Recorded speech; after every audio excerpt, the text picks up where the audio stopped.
What would you do if the person you loved for a lifetime suddenly became a stranger in a single sentence? I am 92 years old, and for more than 7 decades I believed I understood marriage, loyalty, love, sacrifice, and the man who slept beside me every night.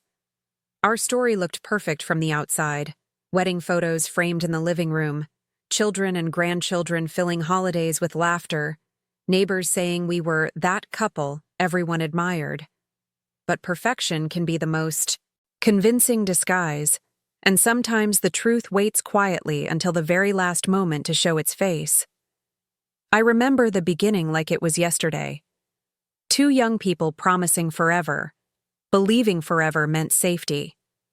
We built a home, shared routines, held hands through illnesses and financial storms, celebrated birthdays, buried parents, and pretended time would never touch us. People would ask us the secret of a long marriage, and we'd smile, saying simple things like patience, respect, love. I repeated those words so many times that they became part of my identity, part of my story as a wife. Yet looking back now, I see small cracks I refused to see then. His long silences, moments when his eyes seemed far away, questions he deflected with jokes, trips he explained with half answers. I told myself that every life has private corners, that after decades together you stop interrogating every shadow. I trusted him because love teaches you to trust, and because it hurts less not to question. Our children grew, left home, built their lives, and we stayed. 2 elderly people in a quiet house filled with photographs, memories, and unspoken things. As the years passed, I thought we had survived everything a couple could face: illness, grief, distance, misunderstandings. I believed our bond was unbreakable, proof that love wins if you hold on long enough. I was proud of us. I believed my husband was exactly who I thought he was, that the story we told everyone was real from beginning to end. I had no idea that a single confession could rewrite an entire life, turning familiar memories into questions, turning shared history into a puzzle with missing pieces. I didn't know then that the most powerful truths don't arrive in youth. They wait for fragile rooms, failing hearts, and final breaths. And when they come, they don't ask if you are ready. They simply step into the light and ask you to live with them. If any part of this story already makes you think about love, marriage, secrets, or the weight of long relationships, I would really like to know what you feel. Leave a comment and tell me what crossed your mind while listening, because your perspective matters and helps others who may be facing similar emotions in silence. If this kind of reflection about life, aging, and long marriages is important to you, remember to like this video and subscribe to the channel so you do not miss the rest of this story and the others I will share. Your support truly helps this message reach more people who may need it. We spent a lifetime together, and for most of those years, I believed that shared routines were the truest proof of love. Morning coffee at the same kitchen table, his newspaper folded the same way, my hand reaching for his without even thinking. We raised children side by side, watched them learn to walk, then watched them walk away to build their own families. Our house carried the echoes of arguments, laughter, slammed doors, and, forgiven mistakes, the ordinary soundtrack of a long marriage.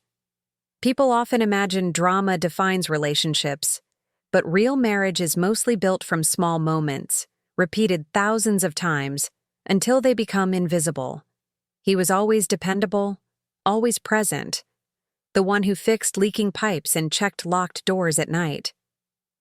To everyone else, he was the picture of a loyal husband, and I wore that image like a medal on my chest. We survived sudden illnesses, financial scares, and nights when grief sat at our table like an extra guest. Through it all, I thought the unspoken meant comfort. I thought silence meant peace. Now, at 92, I realize silence can also mean something carefully buried. There were business trips that stretched a little longer than planned, Letters, he said, were nothing important. Phone calls taken in another room. Each time, I told myself not to invent stories, not to create storms where there was only weather passing by. Marriage teaches you to choose your battles, and I chose peace. Or maybe I chose not to know. Looking back, I see how promises and omissions can live side by side under one roof for decades. How love and mystery can share the same bed without ever touching. Our children saw only the solid version of us. The anniversaries, the shared smiles, the way he held my coat for me in winter. They didn't see the hesitation in his eyes when certain names were mentioned, or the way he changed the subject when the past wandered too close. At the time, I brushed it away. Life was full, days were busy, and it was easier to believe everything made sense. But memory is a strange companion in old age. It rewinds, slows down, lets you see details you once ignored. Now those small inconsistencies glow like signals in the dark, and the story I thought was complete reveals empty spaces I never noticed. I find myself asking questions I never dared speak aloud. What do we really know about the person we share our life with? How much of marriage is truth, and how much is faith in a truth we want to believe?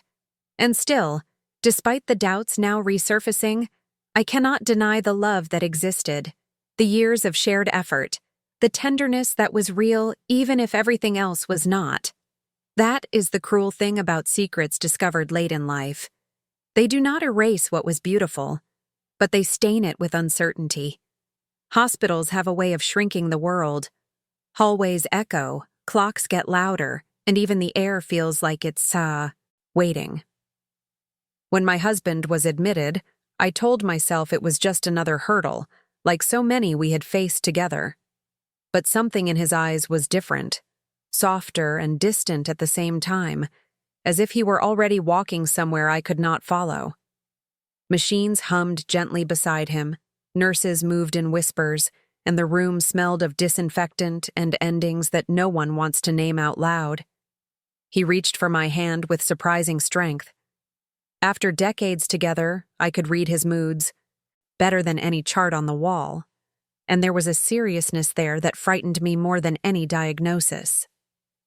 He asked the children to step outside. He wanted only me. That request alone bent the air in the room. My heart began to race, though I sat perfectly still, an old woman bracing herself like a young bride again, unsure of what the next words would do to her life. He said he needed to unburden himself before it was too late. Those words opened a door I had never known existed.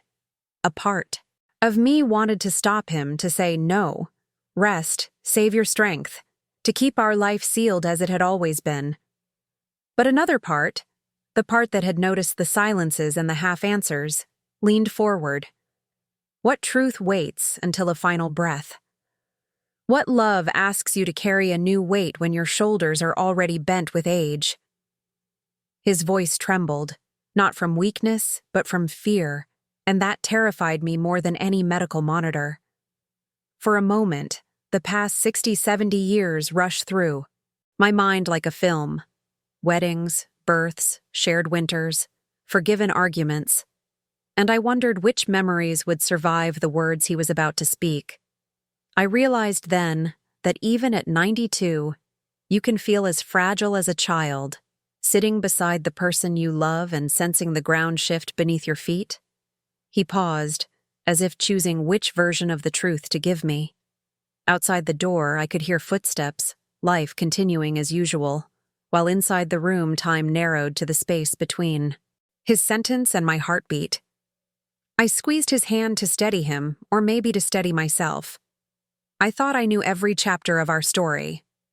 I was wrong. There was another chapter, hidden, waiting for this precise, irreversible moment.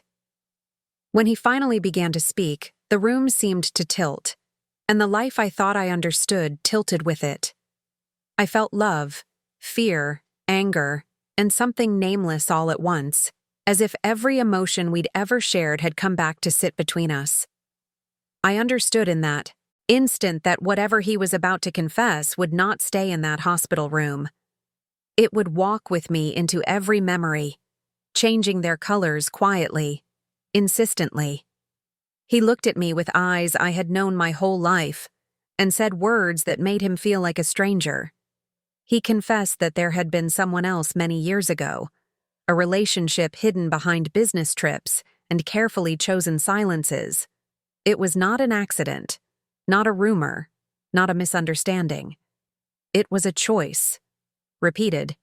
More than once, locked away so deeply that only the nearness of death had finally forced it to the surface. He said he had loved me, truly, but he had also betrayed me, and he could not leave this world without telling the truth. The room did not spin. It didn't need to. The betrayal went inward instead, quietly and precisely, like glass breaking in the heart. 70 years of marriage lined up in my memory and asked new questions. The days when he was distant. The nights when he seemed distracted. The letters he said did not matter. Suddenly, they all had another meaning, one I had never wanted to imagine. I felt 92 and 14 at the same time, ancient with experience and young with shock. He cried. I didn't. My tears were too stunned to fall. He spoke of regret, of guilt that had followed him like a shadow even into old age. He said he had chosen our family, chosen me, but the truth had never stopped knocking in his chest. He begged for forgiveness, not in a dramatic way, but with the tired voice of a man who knows he cannot repair what he broke. And there I was, an old woman sitting beside an old man, realizing our love story was real and wounded at the same time. I wish I could tell you I reacted with wisdom or calm clarity, but what rose inside me was anger. Hot, loud, alive. Decades of loyalty, devotion, standing by his side through illness and aging, suddenly collided with this hidden chapter. I felt foolish, embarrassed, betrayed, and unbelievably sad. How many anniversaries had we celebrated while he carried this secret under his suit? How many moments I had called ours were also shared, even in memory, with someone else? Yet beneath the anger was another pain. He would leave me with the truth, and I would be the one forced to live with it. He had confessed to lighten his soul. Now mine was heavy. He would die unburdened, and I would wake up tomorrow with a story rewritten against my will. Love and hate can sit side by side in the same heart, and in that moment, they did. I loved the man in the bed. I hated what he had done. There is a kind of grief nobody prepares you for, the kind that arrives hand in hand with rage. After his confession, the room fell quiet in a way that felt louder than shouting. The man I had loved, cared for, defended and grown old beside, had placed a storm inside my chest and then closed his eyes to rest. Everyone talks about widowhood as sorrow, but no one warns you that sometimes the first feeling is fury. I hated what he had done, and I hated that he chose the safest moment to admit it, the moment when there would be no consequences for him, only for me. The hours after his confession stretched like years. Nurses came and went, adjusting pillows, checking monitors, unaware that the story of my life had just split into a before and an after. I answered politely, nodded, thanked them, all while my thoughts spun in sharp circles. Memories I had cherished suddenly felt contaminated. Our wedding dance, our inside jokes, the trips we took together. Each one now carried an invisible footnote I had not agreed to read. I kept hearing his words on repeat, as relentless as the monitor's beeping. Then something unexpected happened. In the middle of my anger, a different pain surfaced. The realization that there would be no long conversation, no chance to ask every question burning in me. He was fading. I wanted explanations that only he could give, and time was slipping away with every shallow breath. It struck me with brutal clarity. He had freed himself by speaking, but I was left imprisoned in unanswered whys.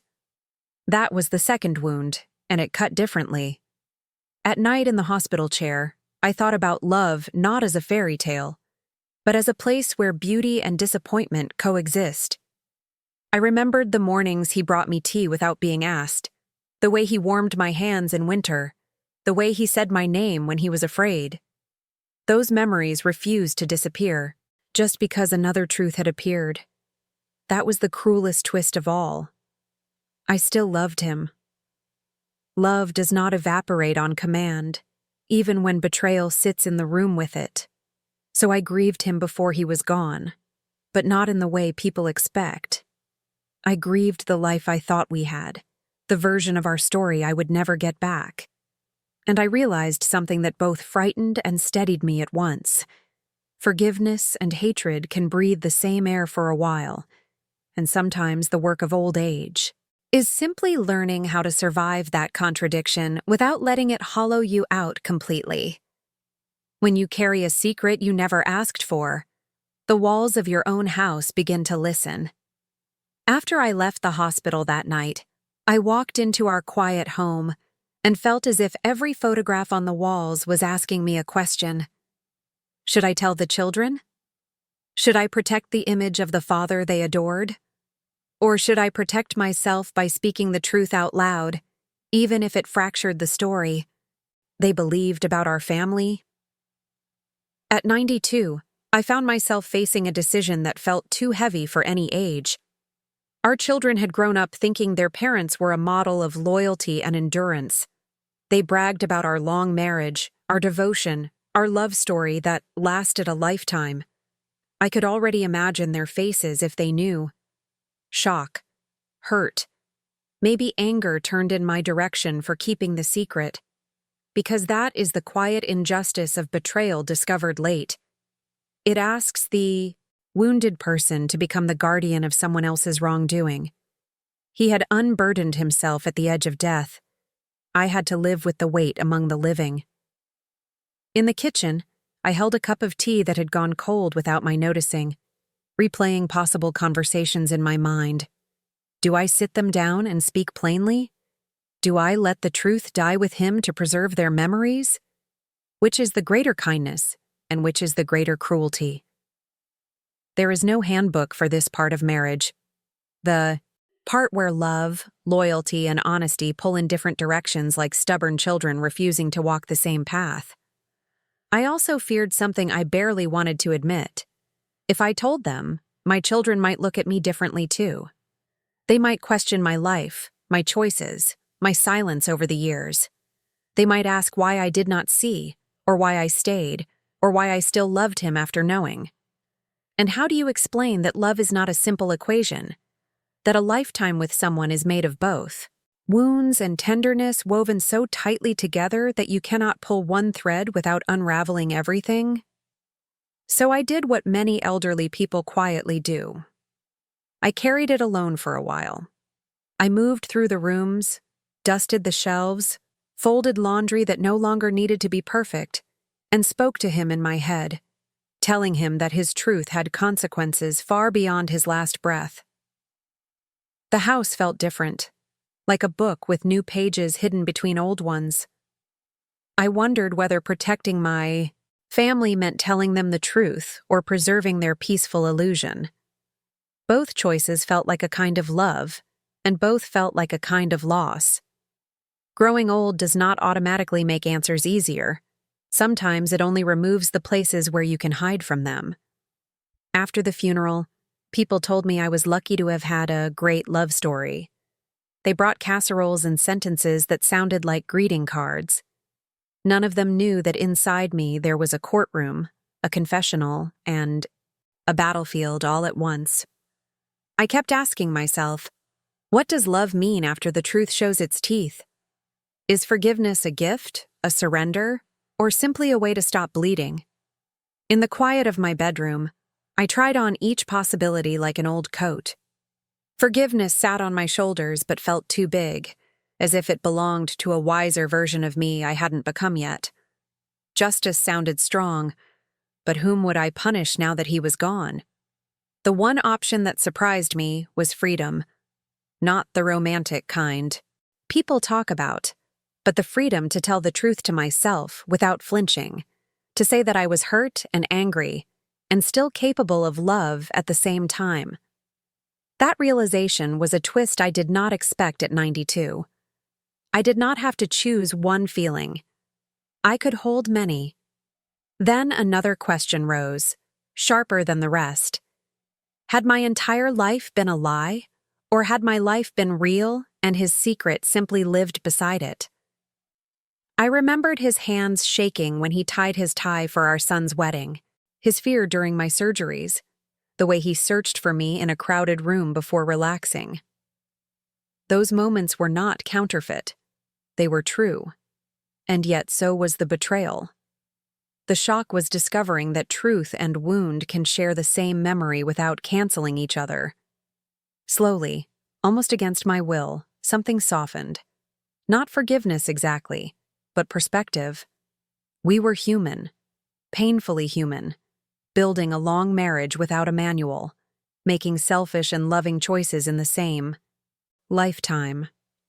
That did not erase the harm. It simply placed it inside a larger, messier story. My task now was not to fix the past, but to decide who I wanted to be in the time I had left.